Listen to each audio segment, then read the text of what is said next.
अस्सलाम वालेकुम फ्रेंड्स, मैं हूं आपका दोस्त नवाज़श। और आज की इस वीडियो में हम दोस्तों iPad Air 2 का iCloud बाईपास करेंगे। तो चलें दोस्तों, चलते हैं अपने टॉपिक की तरफ। तो सबसे पहले दोस्तों आपने अपने iPad को जो है वो जेल ब्रेक कर लेना है। मैंने ऑलरेडी इसको जेल ब्रेक किया हुआ है।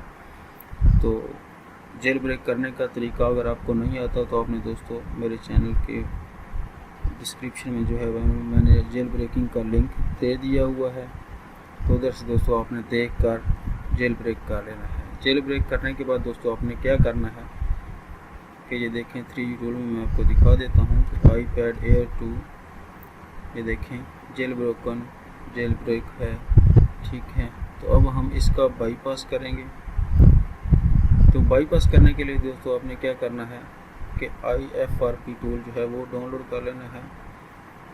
तो उसका लिंक भी मैंने आपको डिस्क्रिप्शन में दे दिया है, ठीक है। उधर से आप IFRP all in one tool को डाउनलोड कर सकते हैं।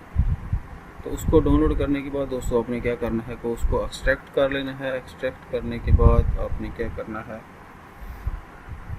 कि उसको दोस्तों आपने ओपन कर लेना है। तो अब हम उसको ओपन कर लेते हैं, ठीक है। ये देखें, इसको ओपन कर लें।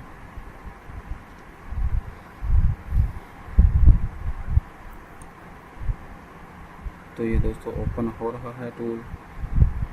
तो ये देखें कि हमारा जो है iPad है वो कनेक्टेड है। तो आपने दोस्तों क्या करना है कि इसका जो है हेलो स्क्रीन पे है, तो आपने अनटेथड बाईपास पे क्लिक कर देना है। शर्त यह है कि आपका iPad जो है वो जेल ब्रेक होना चाहिए। ये देखें SSH कनेक्टेड, यानी कि इसका मतलब है कि मेरा iPad जो है वो जेल ब्रेक्ड है ऑलरेडी। तो जेल ब्रेक करने के बाद दोस्तों आपने क्या करना है कि अनटेथड बाईपास पे क्लिक कर देना है, ठीक है।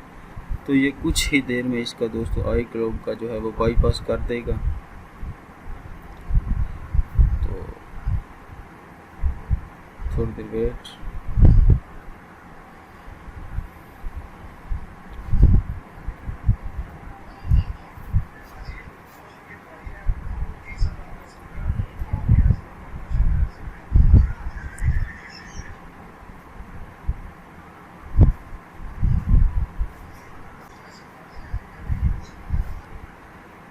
तो ये देखें दोस्तों हमारा जो है iPad उसका बाईपास हो चुका है। तो अब आपने दोस्तों क्या करना है कि अपने iPad को एक्टिवेट कर लेना है कुछ इस तरह से।